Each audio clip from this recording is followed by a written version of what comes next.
గారికి పుట్టినరోజు శుభాకాంక్షలు బాయ్. నాకు తెలిసి భయ ఈ పెద్ద టీజర్ వచ్చేసింది బాయ్. ఈ టీజర్లో దుమ్ము రేపేసే మాస్ ఎలివేషన్లో కానీ నాకు తెలిసి మన రామ్ చరణ్ గారి బాడీ విధానం కానీ ఆయన చేసిన యాక్టింగ్ కానీ దుమ్ము రేపేసింది బాయ్. ఇంకా ఏఆర్ రెహమాన్ గారి మ్యూజిక్ అయితే నెక్స్ట్ లెవెల్లో ఉండబోతుంది బాయ్. నాకు తెలిసి ఈ టీజర్ మొత్తం మన రామ్ చరణ్ గారే కనపడ్డారు భయ. నాకు తెలిసి పుట్టినరోజు సందర్భంగా మన ఫ్యాన్స్ అందరికీ మంచి బీస్ట్నే వదిలేరు భయ మన బుచ్చిబాబు గారు. నాకు తెలిసి ఈ టీజర్ ఎలా ఉందంటే ఇంకా ట్రైలర్ వదిలితే ఎలా ఉండబోతుంది. ఆల్రెడీ 2 సాంగ్స్ వచ్చి రచ్చ చేసిన విధానం మనందరం చూసిందే భయ, ఇన్స్టాగ్రామ్లో కానీ ట్విట్టర్లో కానీ. ఇప్పుడు ఈ టీజర్ నాకు తెలిసి ఒక్కొక్క వారం కాదు కదా 10 రోజులు సినిమా వచ్చేదాకా ఈ టీజర్ దుమ్ము రేపేసింది భయ.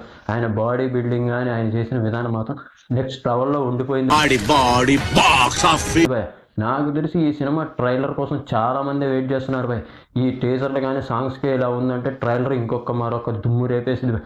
ఈ సినిమా మీద హైప్స్ చాలా అంటే చాలా వరకు పెంచేశారు భయ్. ఇప్పుడు ఈ సినిమా బిగ్గెస్ట్ బ్లాక్ బ్లాస్టర్ కొట్టబోతుంది భయ్. నాకు తెలిసి గేమ్ చేంజర్తో ప్రతి ఒక్కరూ విమర్శలు చేశారు భయ్ మన రామ్ చరణ్ గారిని.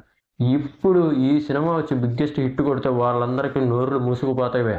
నాకు తెలిసి రామ్ చరణ్ గారు బిగ్గెస్ట్ హిట్ కొడతారని నేను అనుకుంటున్నాను భయ్. మీరేమనుకుంటున్నారు కింద కామెంట్ చేసి మన వీడియోని సబ్స్క్రైబ్ చేయండి భయ్యా.